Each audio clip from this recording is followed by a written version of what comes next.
What Bitcoin Did podcast.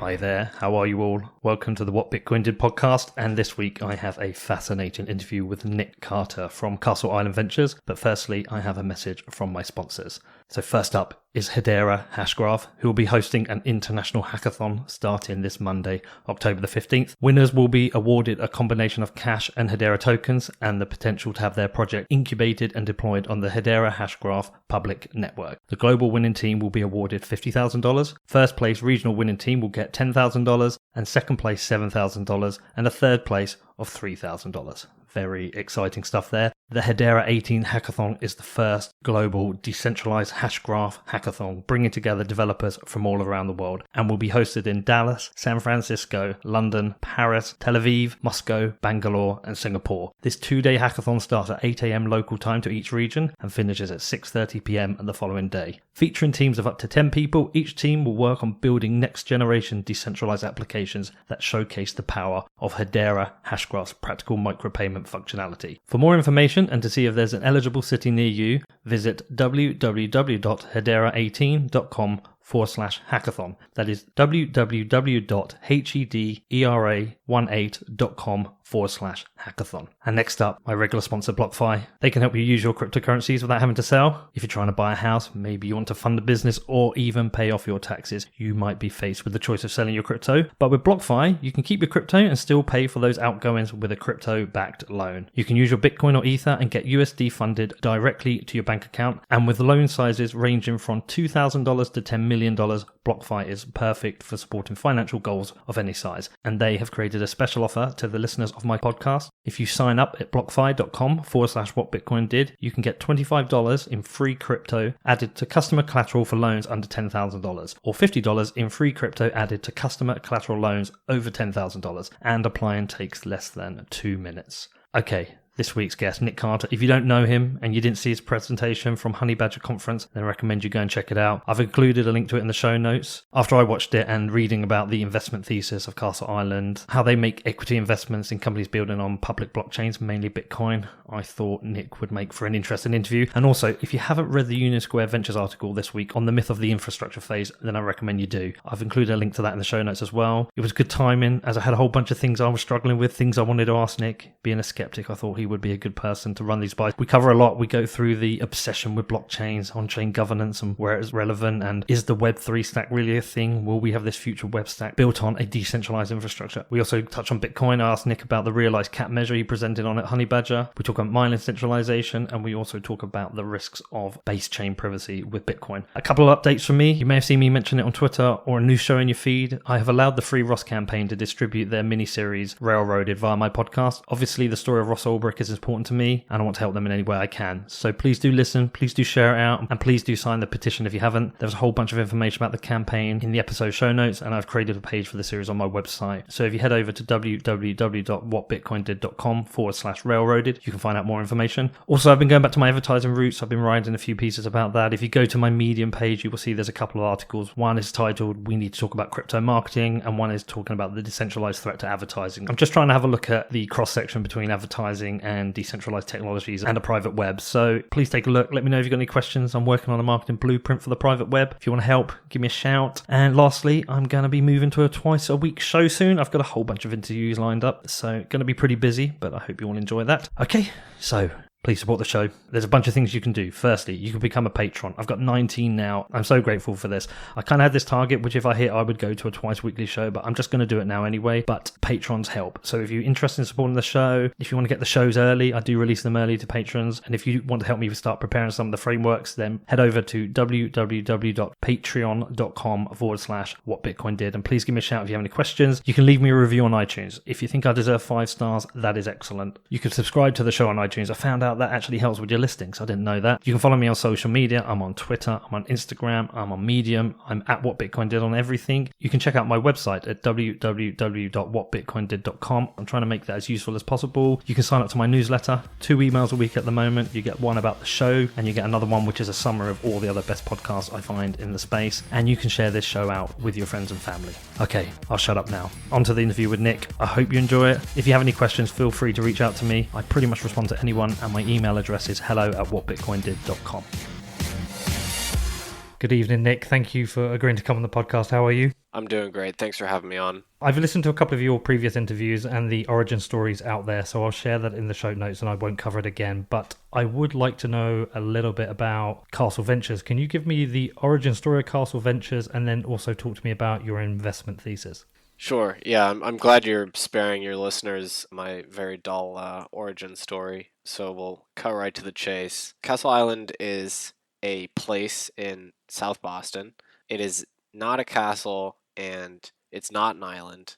In that respect, the fact that we're a quote unquote blockchain VC fund is very fitting because neither I nor my partner Matt like the word blockchain. And we try and be very different from the other funds. So we like the contradiction there. We spun out of Fidelity. Matt created a crypto asset fund at Fidelity in 2017, a balance sheet fund, and hired me as an analyst to cover public blockchains. And it was like an equity research style position. And we wanted to be more entrepreneurial and kind of strike out on our own. And we also wanted to target equity in operating businesses instead of tokens or crypto assets specifically. We felt that the opportunity really was in equity in businesses building on top of public blockchains like Bitcoin, obviously, one of our key targets there, or sort of blockchain agnostic financial infrastructure type thing, which has become extremely hackneyed to say these days. It's become much more popular as of late, to our chagrin. But yeah, so we left Fidelity earlier, mid 2018. We've been active for a few months now, closed our fundraise and started deploying capital. And we are a seed stage fund, and we look to support entrepreneurs that share our state of mind and are building promising conventional businesses rather than doing ICOs or tokens or any sort of arcane token economic models.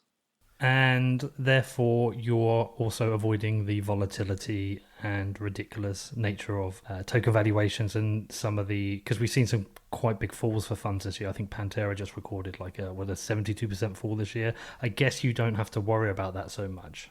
Well, we haven't had the chance to have a massive drawdown in assets because we haven't really deployed yet. But venture is kind of a boom or bust business by its very nature, so I, expect volatility. But you wouldn't be able to benchmark our positions in real time because they're kind of illiquid by their very nature. And can you talk about any of the companies you've invested in? Sure, yeah. So we've made 4 investments. One of them is a local data company, Flipside Crypto, run by a friend of ours, Dave Balter. They are doing a number of things, but among them is kind of data services built to sort of clarify and bring some, essentially clarity to these markets, potentially for end users. It's kind of like a B2B business. Well, I mean, it's still very early stage, so we'll see what happens there. A really exciting company we're very proud to back is Casa HODL, the Bitcoin custody business run by Jeremy Welsh, doing extremely exciting stuff there. And we also just closed an investment in this company called Dust Identity, which is, in my view, kind of the missing link between the physical and the digital. I know everyone always says a lot of those blockchain like registry companies where you can register art, for instance, on the blockchain. That doesn't make any sense because I could claim to be the owner of the Mona Lisa, right?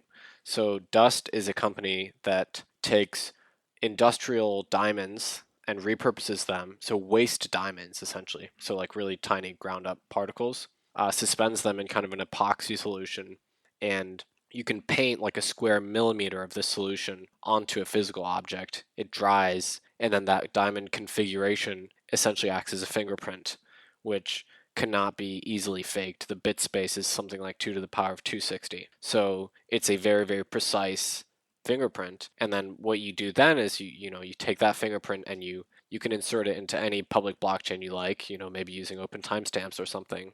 And then you can prove that is the same. The set of things you can prove is kind of limited, but you can at least reason about these things and be like, look, this like high value electronic part is the same one today that, it was registered a year ago. So it's essentially a much better barcode. And the idea is to kind of link the physical and the digital. So that's the kind of stuff we really like. It's not necessarily a blockchain investment, but it ties in neatly to public blockchains. Yeah, Cast is very interesting. I've had Jameson Lopp on the podcast twice. I think it's a very interesting project. I've also bought a Lightning node. Do you have a Lightning node? You know, they didn't send us one. Jeremy, if you're listening, we'd love a Casa Lightning node. I think there's a big backlog now. I think December's when mine is coming. We love Casa. They're doing amazing stuff, have tons of interesting stuff in the pipeline, already pushing the envelope. You know, young company, but already with the Lightning node side of things, I think they're one of the most exciting companies in Bitcoin today. So listen, I watched your presentation at the Honey Badger conference in Riga, and I thought it was great. And it would be very easy just to start talking to you about Bitcoin. But I've also gone on my own kind of journey of learning, and I find there's this thing where the more you learn about Bitcoin, the more you realize some of the other projects don't make sense. And I kind of want to talk about some of that and get some of your opinions on it, because I think you're probably further ahead of me and you probably articulate things better than me and you've probably got a lot more knowledge. So what I don't understand is why there are so many seemingly smart people working on so many projects that don't seem to make sense. I can't get my head around it. And I was reading your article on blockchains. And what I thought was quite interesting is, I've got your quote here: I believe in 5 to 10 years we will look back at the popularity on blockchains and be slightly embarrassed. And what I thought was quite interesting is what you put into that article was talked about the reason the blockchain exists. The blockchain exists as a reason to stop governments closing it down. Do you know the article I'm referring to? Yeah. So why do you think there is this such fascination with blockchains? And are there any examples of blockchains outside of Bitcoin that you do think are relevant and you do think are interesting? Yeah, I guess interesting and potentially valuable are different concepts. So I am interested by dozens of alternative blockchains or data structures or things that are similar to Bitcoin in some way.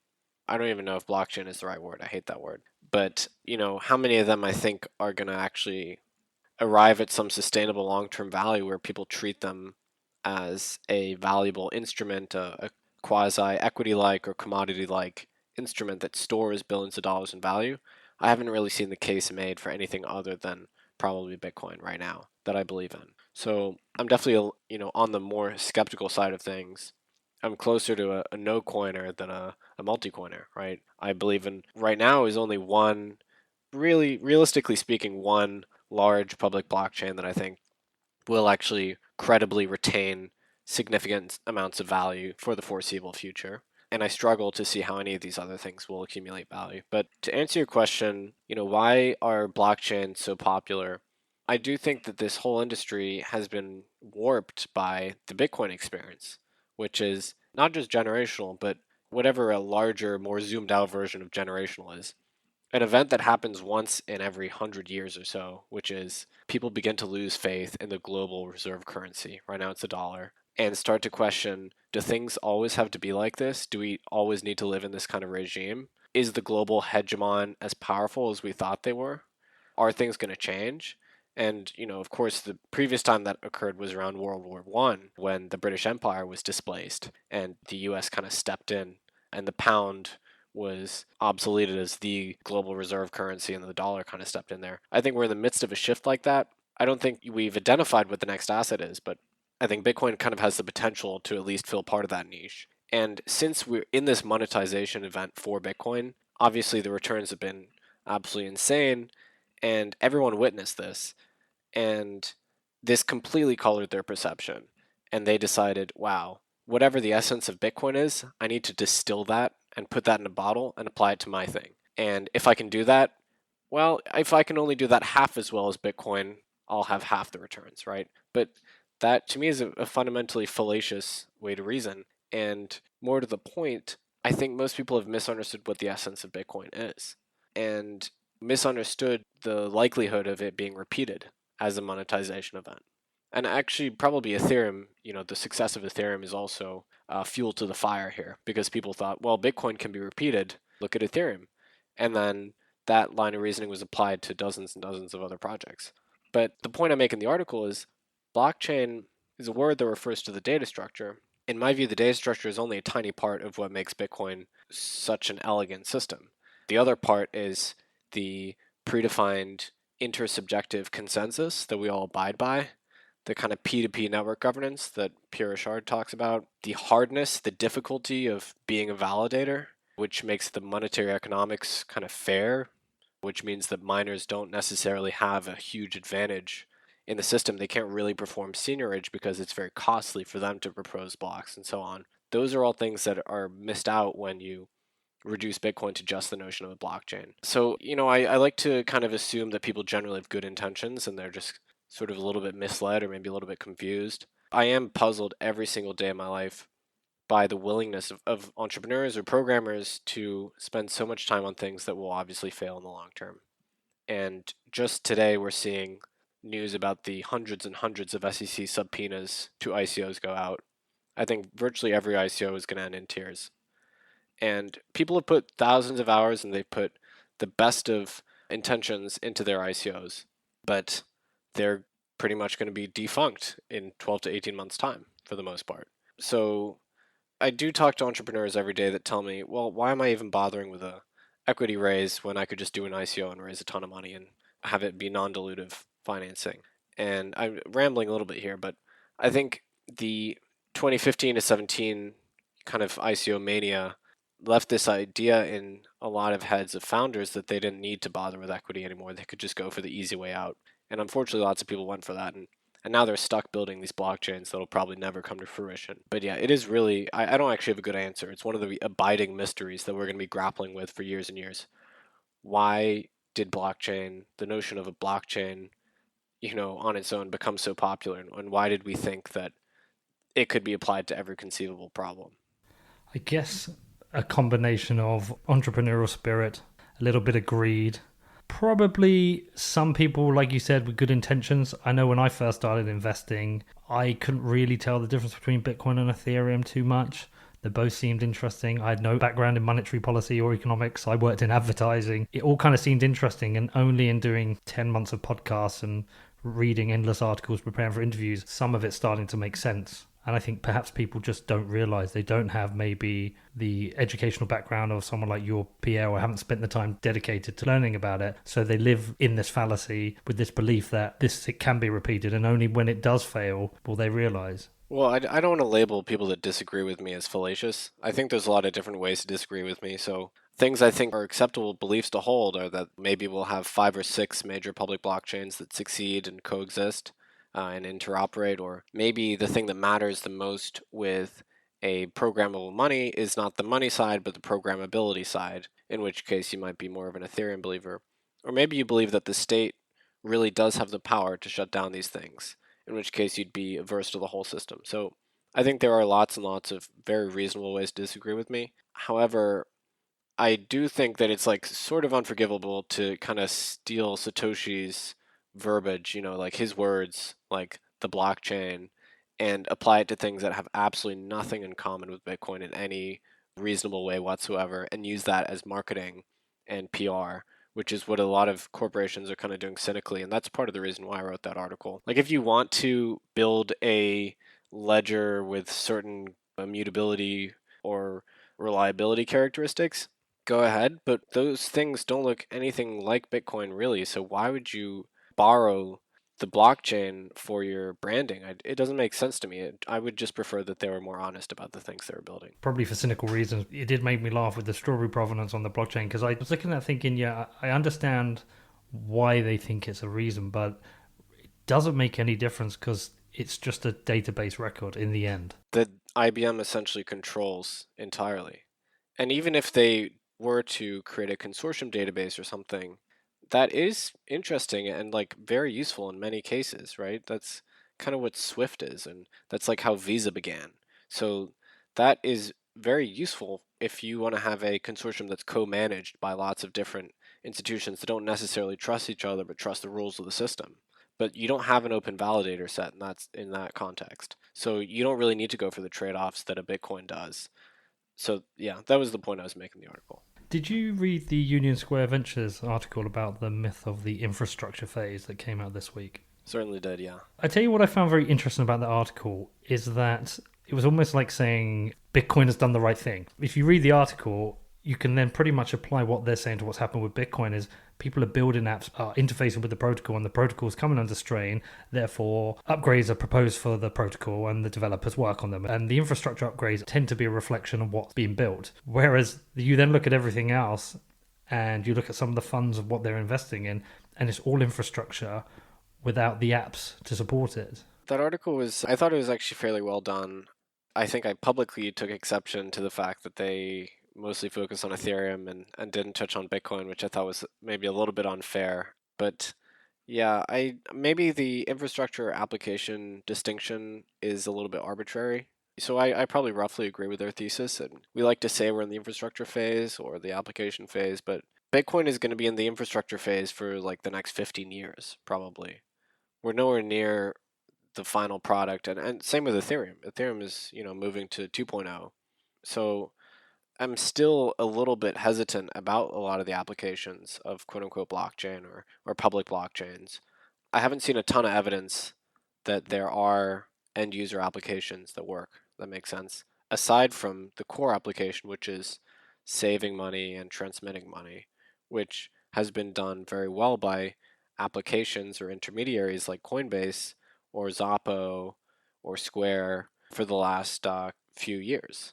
So if you consider using Bitcoin as a bank to be an application, then that is an application that has been very successful. And that is what enabled Bitcoin to proliferate so much in the last couple of years. But if by application you mean decentralized gambling or a decentralized Uber or something on the blockchain, then yeah, we're light years away from that. And I don't even know if those applications will ever come to exist. I'm not sure there's enough demand for them. It's quite interesting. So I was listening to Laura Shin's interview with Barry Silbert today, and he said he doesn't ever see a need for a decentralized Uber or a decentralized Twitter. The Uber example he gave was that because it's centralized, he trusts that a car will come and he would trust that he's got recourse should something go wrong. Whereas in a decentralized environment, the design is probably more around a fairer distribution of wages or decision making, but you lose that centralized body to talk to if you have a problem. I buy what he says there. Yeah, fully agreed on that point. I'm not even sure Bitcoin does what it does. Maybe the central conceit of the 2017 ICO bubble really was this idea that we could replace markets, corporations with markets, with the blockchains providing the intermediation there.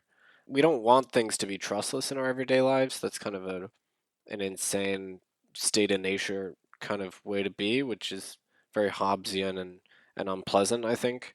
And even Bitcoin itself is not trustless. It just tries to alter the nature of trust between individuals and maybe reduce the requirements that we depend on trust. But I mean, it's not purely trustless. So I'm not sure introducing a blockchain makes anything cheaper.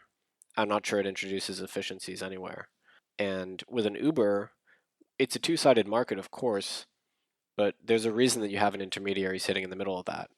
It kind of does authentication, it does the background checks on the drivers, it actually manages the customer base as well. If they're a nasty customer, they get kicked out of the service, and it does the payment processing and everything. So there's a very good reason that why we have a corporation sitting in the middle of that market. Same with Airbnb.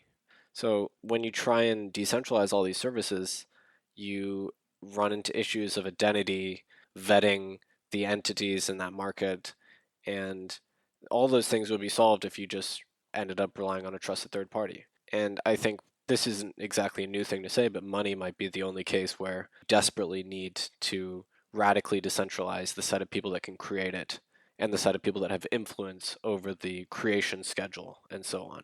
And perhaps those very expensive trade-offs are not required for other contexts. So another area I really struggle with, and I've been trying to get my head around it, is governance projects. On-chain governance. The 200 odd million raised by Tezos. I can't understand where large real-world applications exist for on-chain governance. And the more I read about it, the more there's this quote from Nic Carter I read about it. He said, "It's too hopelessly a broad term. It can be made to mean anything. Its use doesn't shed any light on the actual residual human decision-making that is needed." I'm really struggling with governance projects, more so than anything else. Yeah, I definitely resonate with the Szabo quote. There's two words that I've launched full broadside attacks on, and they've been blockchain and governance. And I gave a talk at the Zcash convention about why I think blockchain governance is kind of a nonsense topic. Full disclosure, I participated in the Tezos token sale personally. That's the one and only. That's because I wanted to find out what it was like to be involved in one of those things. And it was obviously a disaster because it was like a year until I got my funds and, all that nonsense. But I sent half a Bitcoin to that token sale. So if you want to call me a shitcoiner, there's your pretext. There you go. You've now confessed. Yeah, exactly.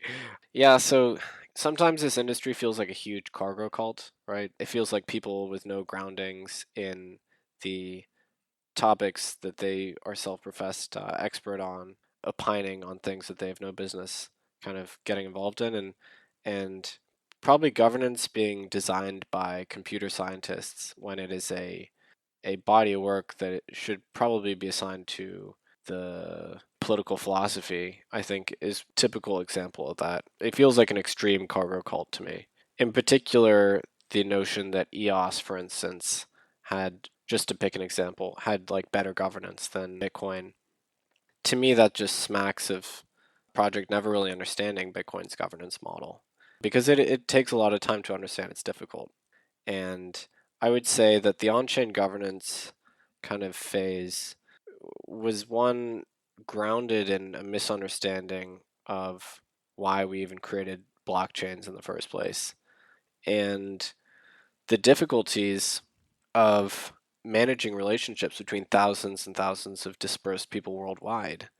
And there will be reckonings with all of these projects that have on-chain governance or votes built in. And actually, if you look carefully, you'll see that they've already had all these various different struggles that are a function of the fact that they introduced these sort of voting mechanisms.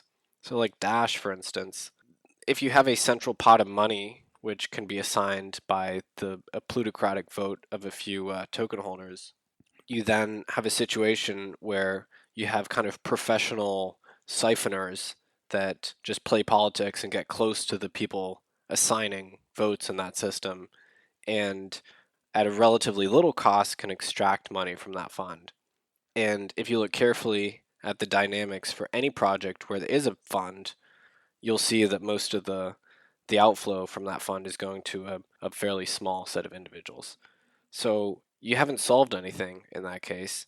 I mean, you might claim that you're a more successful project because you have the ability to pay for marketing and so on, but all you've achieved is just a situation where by proximity to the developers or the people that have a lot of power in that system, you're able to enrich yourself, which in my view is a complete failure. So I don't think quote unquote on-chain governance solves very much, and it introduces a new breed of like kind of exotic problems. And the reason that a system like Bitcoin is made to be so difficult to change is because it's a really high stakes system.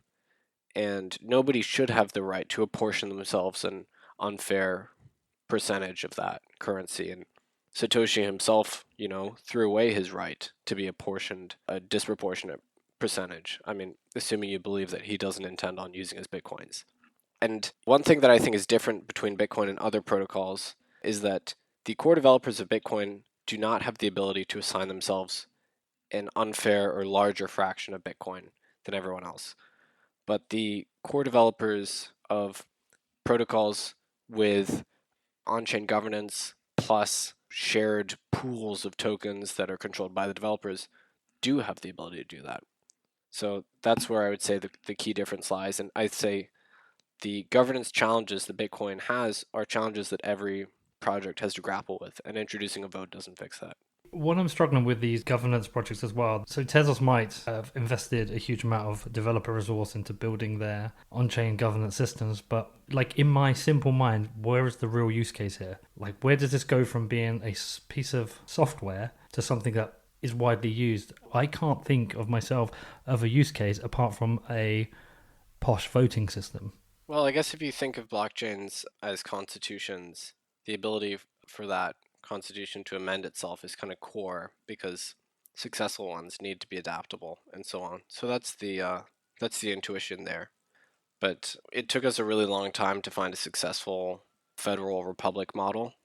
It took humanity like millennia of civilization to strike upon the one that worked. I mean, I'd say the US Constitution is probably one of the first very successful models, and even that one is kind of facing challenges now. So I find it unlikely that the first sort of on-chain governance model is the one that works. On-chain governance seems to be designed around more democratic voting, whereas sometimes in life we need leadership or decision making to come from a single person or a small group of people. Oh, absolutely. Yeah. I mean, open source projects have typically a technocratic elite that make decisions, and it's typically a small group of individuals. And that mirrors the way that very successful states like Singapore operate: small, nimble, quick rising, high growth states. And we don't even have a democracy in an on chain governance context because we don't have the ability to kind of KYC people really and have a one man, one vote situation. Instead, it's a one token, one vote. So you just have a plutocracy in that case. And I think most people would agree plutocracy is bad. And with on chain votes, you also have the ability to obscure the real nexus of power. So if you kind of scrutinize the EOS votes, you have to do a lot of like analytical work to determine who is voting for whom. And then you have things like this leaked spreadsheet that circulates that shows like, oh, we have an agreement to vote for this person if you vote for us, and you get these quid pro quo dynamics. If you have a very open and transparent system, you probably don't have to grapple with that. But I think on-chain is often a pretext for these same hyper-concentrated power structures to manifest themselves, proclaim themselves to be decentralized or to be following a fair protocol. See, it was quite funny. It was only after watching House of Cards that I got a better understanding of how US politics work, even though obviously it's dramatized for TV. I couldn't help but feel that when I saw the EOS, it was the EOS spreadsheet that came out, right? You vote for me, I vote for you. Yeah. It felt very much like what I'd seen in House of Cards. You vote for me, I vote for you. And therefore, nothing had really been solved. The exact same problems had been put online into a blockchain. And it's not like we didn't warn about this. I mean, that was really my main objection to EOS, is that you would get cartelization, collusion, a calcification of the block producer set. You wouldn't get enough block producer churn. I actually wrote up a long critique, which I didn't publish, which is kind of useless for everyone. And you get politics. And this is really the reason why we invented proof of work. Well, not me, but Satoshi and pals. And the reason is because it makes it extremely transparent who has power in that system. It's not without its drawbacks, but there is absolutely no concept of political clout in that system. It's just you have to apportion energy to the protocol in order to have some sort of say in validation. And even then, you're super disempowered because the protocol kind of reigns supreme. And the users, if they want, as we learned with UASF, can make a credible threat to kind of whisk it out from under your feet. So that's precisely why proof of work was invented.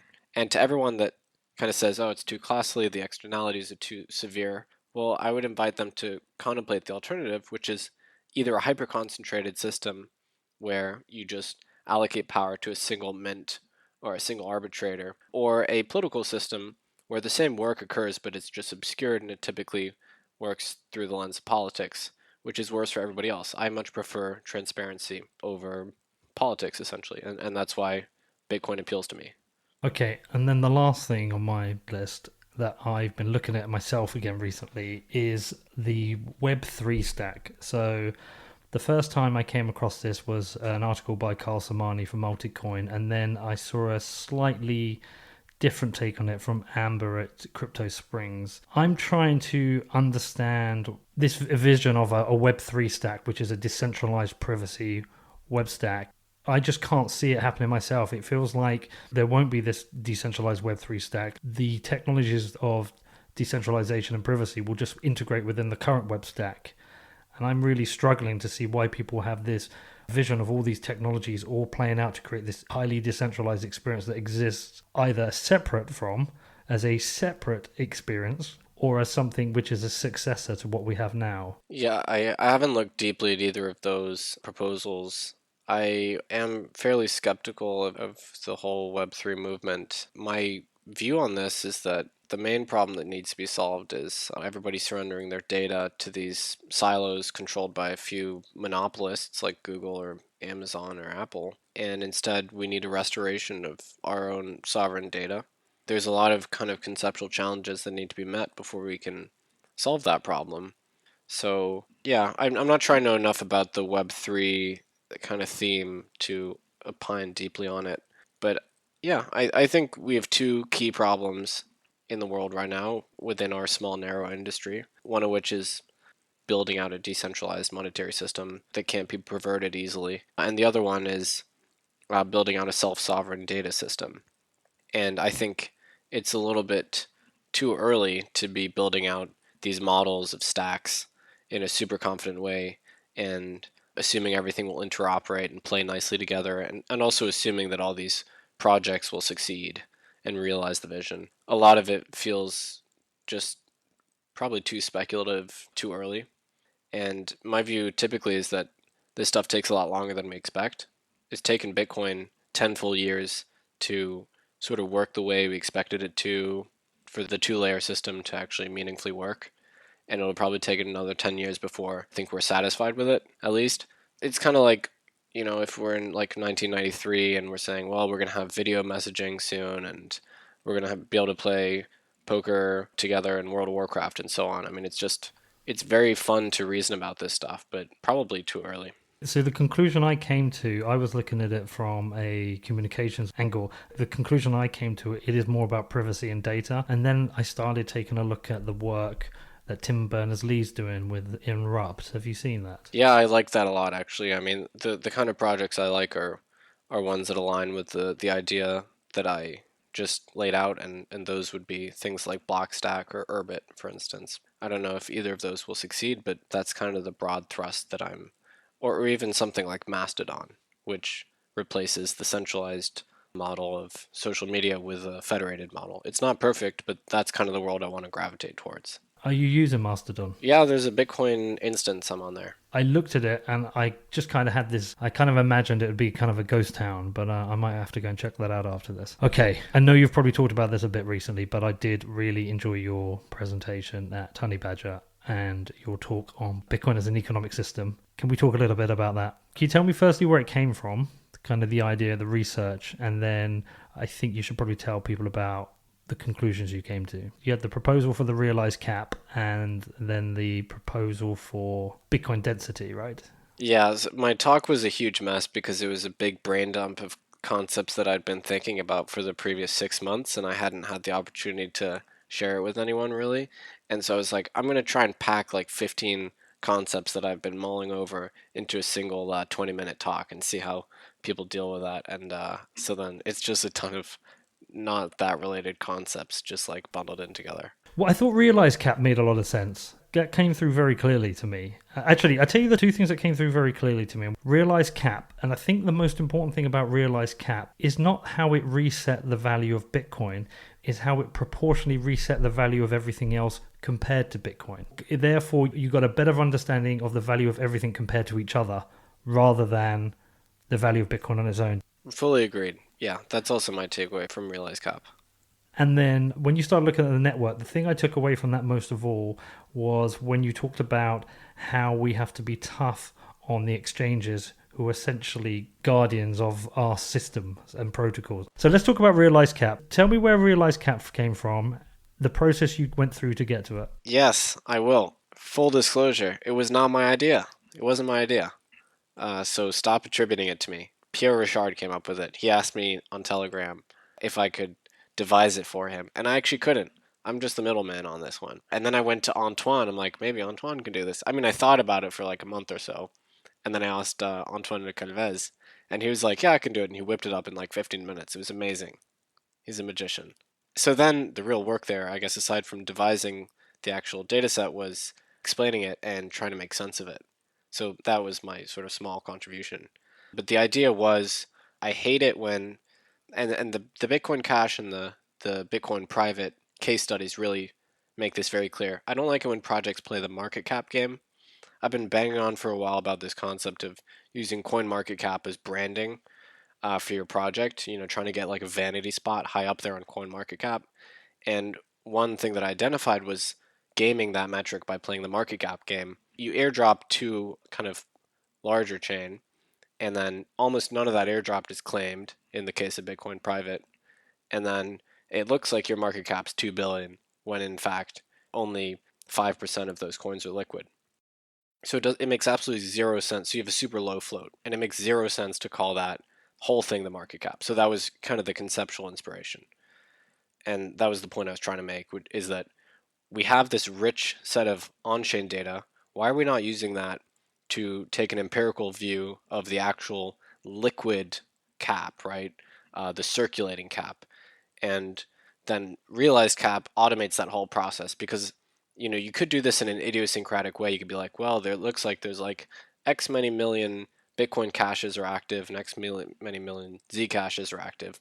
But using realized cap just like kind of standardizes the whole thing. And with Coinmetrics, I'll eventually put out realized cap real-time data for all of the UTXO chains at least. It would be interesting to look at the Bitcoin dominance with realized cap. I imagine it'd be quite a bit higher.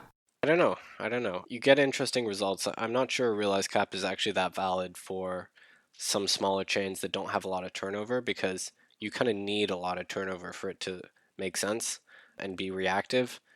And I am a little bit wary of just engineering a bunch of weird metrics for the sake of it. So that's always kind of top of mind for me. I don't want to just create new nonsense metrics for the sake of it. But realized cap did have a good reception, and I'm going to keep exploring it. Okay, great. And then you started looking at the Bitcoin network, and you realized from your analysis that most of the transactions are between exchanges, or the large transactions anyway. So they're acting as, I think it's Andreas who was calling exchanges banks at one point as well, but they're acting like banks. They're using it as a settlement layer. So, and you said they're essentially, therefore, they've become the stewards of Bitcoin, and we need to be tough on them. Yeah, so I mean, have you seen The Lord of the Rings? A while back. So you know how Denethor, well, maybe you won't know, but so Denethor, is the steward of Gondor. He was not born into being the king of Gondor, because that's Aragorn, right? And his bloodline. But Denethor was appointed the steward, and he kind of did a pretty bad job of running Gondor, right? He didn't make sense of the threat from Mordor, and then eventually he lit himself on fire and threw himself off the top of Minas Tirith, right? So that's kind of how I think about large exchanges, right? They often do a pretty awful job of taking care of the blockchain that we kind of entrust to them, because there's a very limited set of block space, and they use it and they derive a huge economic benefit from using it, right? And what we need to do as users is to police them and make sure that they're behaving properly. And if they're not, we should light them on fire and throw them off the top of Minas Tirith, because they are both the thing that makes Bitcoin work functionally as a system that can onboard millions of people as opposed to just hundreds of thousands. But if they misbehave, they're doing a terrible job. And it's up to Bitcoiners to hold them accountable, because no one else will. So that's why I talk about exchanges as the stewards of Bitcoin. How do we hold them accountable, though? Well, there's a website, One SegWit, which is pretty funny, and it just like popularizes exchanges that implement SegWit. I mean, it already happens. People scream at Coinbase like, implement SegWit, start batching. Those are very basic things you can do, and they radically enhance Bitcoin's capacity. Today, if exchanges batched, we could fit probably 2 million payments a day in the Bitcoin system, as opposed to 300,000 transactions, right? So you can get a lot more out of Bitcoin, especially with batching, which is a huge scalability win. And if you are making tons and tons of payments a day, you can batch. So you can achieve a really good level of scalability just by using very common sense methods. So, looking forward, you've talked about Bitcoin having a chance, or a significant chance, of being a global reserve currency. What do you think is missing, and what do you think the next phases of the infrastructure within Bitcoin do you think is required to take us there? So it took us a while, but we are now entering the kind of Wall Street institutional phase, which I don't think we should be too averse to, because at a minimum it will make Bitcoin more liquid, kind of more regulated. Some people might not like that, some people might. So that's kind of the near-term future, and who knows what that will bring. That'll be a case where we have to be hyper vigilant as Bitcoiners to make sure that the big custodians are behaving well. And then we're going to have a civil war, probably, over the fungibility of Bitcoin. I don't think Bitcoin will ever get confidential transactions, but we'll have a war between the factions that want Bitcoin to be fully transparent and audited and so on, with the chain analysis companies, and the people that want the base layer to become a massive coin join tumblebit transaction that want to enhance privacy at the very base layer. I don't know. Maybe that won't come to pass. That's just something I've been thinking about a lot recently. I've been thinking about that a lot. It's come up in a couple of my conversations recently, actually. I had a chat with Jimmy Song, and we were talking about the recent bug on Bitcoin. And we discussed whether a fully private based layer would therefore hide any exploitation of an inflation bug. Yeah, huge, huge concern. Yeah, and then secondly, when I was discussing it with Safe Dean and Caitlin Long, that to hold Wall Street accountable to ensure there's no fractional reserve Bitcoin, you would need an open ledger. With a private ledger, you wouldn't be able to confirm this. Therefore, because when I first got into Bitcoin, I was under the belief, like most people, it was anonymous, and it was only when chain analysis came out and a few kind of examples that we all realized it isn't anonymous. So I was thinking, okay, privacy is cool, but now I'm starting to see the arguments against it. I think I'm edging towards against a fully private Bitcoin. I think if you want full privacy, you have Monero, you have other options. Where are you? I had the same journey. I had exactly the same journey. You probably came around faster than me. The toughest part for me was looking at how big Monero transactions are from a kilobyte perspective. They're pretty large. That is a huge scalability loss. And the unprunability also kind of sucks there. So there's that just kind of technical constraint. And then you're absolutely right. I've begun to see Bitcoin's transparency as a virtue, and many Bitcoiners won't like that. But that's because I think that the very base layer will be used for huge settlement transactions between the kind of intermediaries that we then subsequently rely on. And maybe the intermediaries are just Lightning wallets, so they don't necessarily have to be third parties. They can be controlled by us. But then you get your private transacting at the subsequent higher levels and layers. So Lightning gives us more private transactions. So that's kind of the equivalent of petty cash, physical transactions, which are extremely private in nature. And it's okay that they're private because they're smaller. So that's my view. I think auditing the holdings of large exchanges is absolutely paramount, and I'm surprised that there hasn't been more of a focus on this. And I mean, even today, I've been monitoring the Bitfinex premium and the potential tether crisis and so on, and you can look at the Bitfinex cold wallet and see the outflows there. And the other side of that equation is just getting an attestation for Bitfinex saying we have this many customer deposits, and then assuming you trust them, you can actually audit the whole system.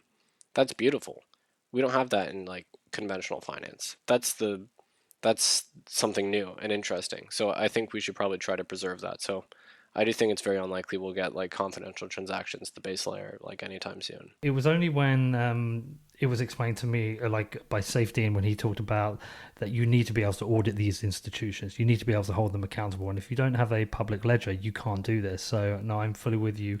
What else do you think is important? What else do you think is required? For Bitcoin long term, or? Yeah, over the next 10 years. Yeah, so privacy enhancements at the transactional layer, I think, would be useful. But yeah, I would say just generally speaking, sort of the near-term improvements we've been looking at, like Schnorr, would be very welcome, but not required.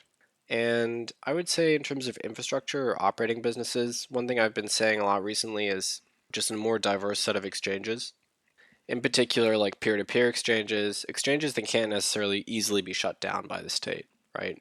So if Coinbase, ever found that kind of initial hacker rebellious nature, and they started facilitating demonetization event in some country, let's just say Argentina, that wanted to shift entirely, a significant fraction of the population wanted to shift to Bitcoin, the Argentine government could just shut down the Coinbase's branches in that country, and that would be that. So I think if we ever do want to enable people worldwide to get access to Bitcoin in a demonetization event, like a Bitcoinization event, like we had dollarization events, for that to be a real thing that could possibly occur, we need Bitcoin to be super liquid, obviously, and able to absorb that without too much of a market impact. But we also need intermediaries that can make that happen. And I'm thinking about like money changers that can easily issue vouchers for fiat on the street. I know there's a couple of projects that are thinking about doing this. Azteco is one of them. That's the kind of thing that needs to exist for this to even be possible.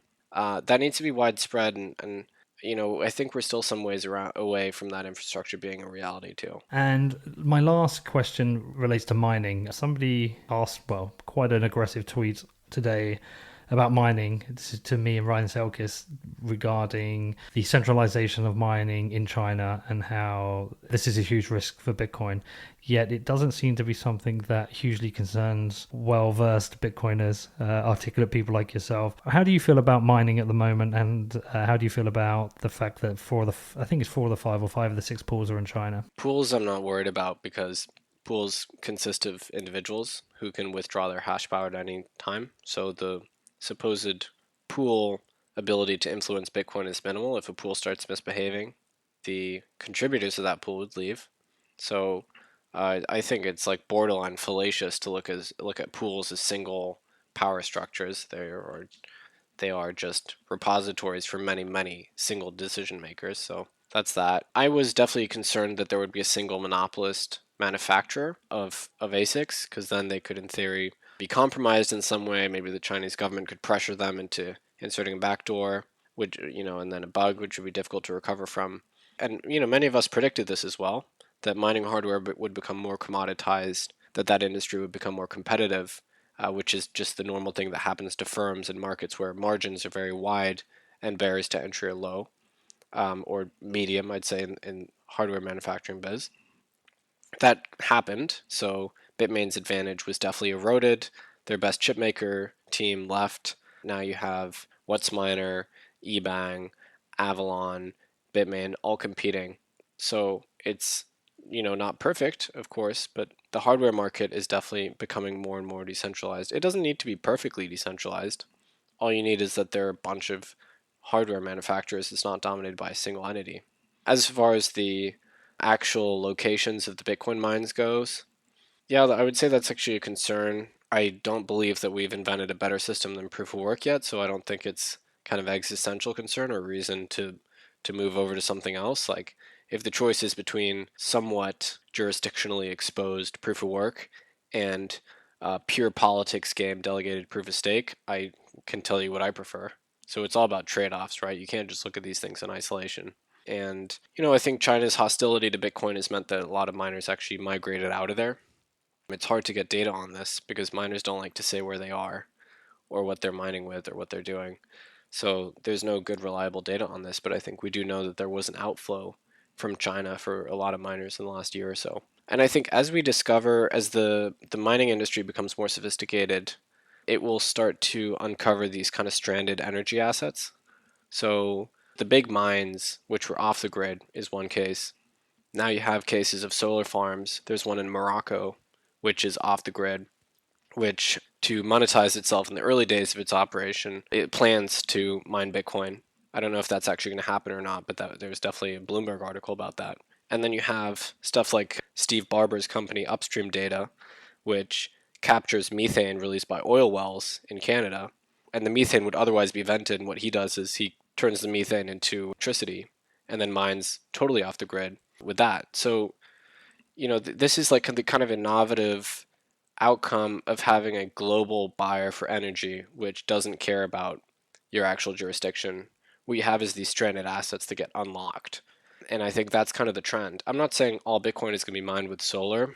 I think that's probably pretty unlikely. But I think that as this industry becomes more sophisticated, you're just going to have these like little patchworks of stranded energy assets, which are like scooped up by Bitcoin, just because people are entrepreneurial and they'll seek that out.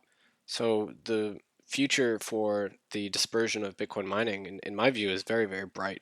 One of the common FUD arguments or counter arguments against Bitcoin is that once the mining reward is gone, will there be enough money in network fees for miners in the future? Or will it require inflation? I would describe that as quality FUD. It's like, it's not just FUD, it's actually not a bad argument. I think the good news is that everyone is kind of aware of this in Bitcoin land, and we've all committed to the 21 million cap, to the best of my knowledge. I hope we can stick to it. I think everybody sort of believes in that. So we're going to design around that constraint. And if that means we're going to have to pay fees, I think, most Bitcoiners will consider that totally acceptable. And I think the blockchains that have committed to low fees or no fees and believe that they're going to have caps are just going to have some sort of collision there. So Bitcoin Cash, for instance, we need low fees for commerce. We're also going to have a 21 million unit cap. Well, something's going to happen down the line where you can't pay your miners anymore, or you become very weak. So they're going to have to reckon with that. Bitcoin will also have that reckoning, but Bitcoin has already bitten the bullet, so to speak, and admitted, okay, fine, we'll have fees. The fees, if you really reason through it, and you look at the capacity Bitcoin can do in terms of payments per day and the size of transactions, I think the picture starts to look a little sunnier. If Bitcoin transactions continue to be very large and has a very large economic throughput, you can afford, if you're paying $10 fees, that looks fairly small relative to a $100,000 transaction. And if you have lots and lots of those large transactions, then you actually do get levels of miner revenue which are comparable to the revenue today, which I think we would agree is pretty safe. It's pretty tough to attack Bitcoin. So, it does depend on how you define the security model. And there have been some, I won't get into it right now, it's a little complex, but I think you can reason through it in ways that make a lot of sense. The question is then, is block space something that will always be cheap because of the existence of alternative chains that have cheap block space? Or will users be willing to pay a premium to use Bitcoin? And I think that they will, because Bitcoin has this kind of demonstrated record of reliability, uptime. It's been around for 10 years, almost to the day. I believe that Bitcoin block space will have a premium, and that we will figure out a way to layer on fees that make sense.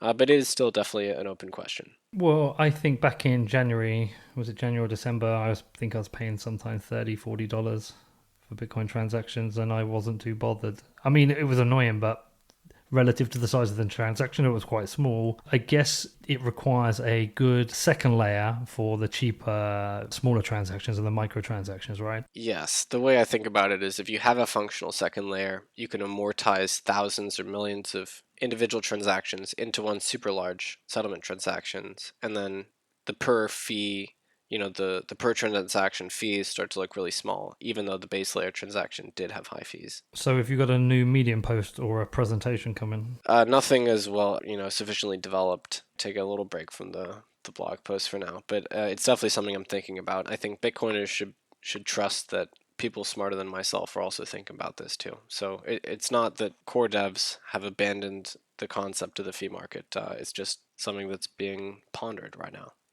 I think we've done our hour, Nick. It's pretty good. Probably one of the most articulate interviews I've had. To close out, can you just tell us again who you want to hear from, how they can get in touch, and what's coming up for you? Yeah, so if you are building on Bitcoin or just building something for public blockchains or even a completely tangential business and you are raising a seed round or an A, please get in touch. Castle Island Ventures wants to talk with you. You can find me on Twitter. My DMs are always open. I would be really happy to hear you out. And what's coming up for me is more of the same. So more being obnoxious on Twitter and more kind of Medium posts and more data, of course. And we have big plans for Coinmetrics too. Fantastic. Well, thanks for coming on, Nick, and hopefully we'll see you soon. And if I ever get to Boston, you can take me to see the Red Sox. I certainly will. Thank you so much for having me, Peter.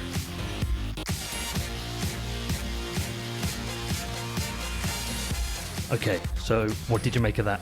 Nick is pretty interesting, right? Very articulate, probably one of the smartest people I've had on the show. I'll confess, I had to Google some of the things he talked about to find out what they were. I'd never heard of a cargo cult. Maybe I should have. Yeah, it was great to have him on. I also really enjoy Nick's writing. I really enjoy Nick's presentations. I recommend you go and check him out on Medium. You follow him. All links to that are in the show notes. He writes in a very, very interesting way, and I also love the way he looks at data. So yes, I'm very grateful to Nick for coming on the show to talk through a few of the things that I'm questioning, I'm not sure about. Who knows, maybe in 10 years Bitcoin will be the only only surviving blockchain, or maybe there will be a number of blockchains creating value. I've got no idea, but it is definitely interesting trying to find out and trying to see where this space will go. So please support the show. Please consider becoming a patron. Head over to patreon.com/whatbitcoindid. Please leave me a review on iTunes, 5-star if you think it deserves it, and also subscribe on iTunes. Please follow me on social media. I'm at whatbitcoindid on everything: Twitter, Instagram, Medium. Please check out my website, which is www.whatbitcoindid.com.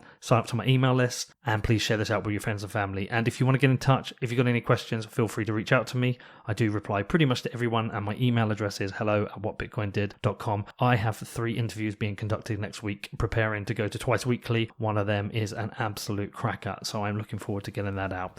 Okay, I hope you all have a great weekend, and I will see you next week.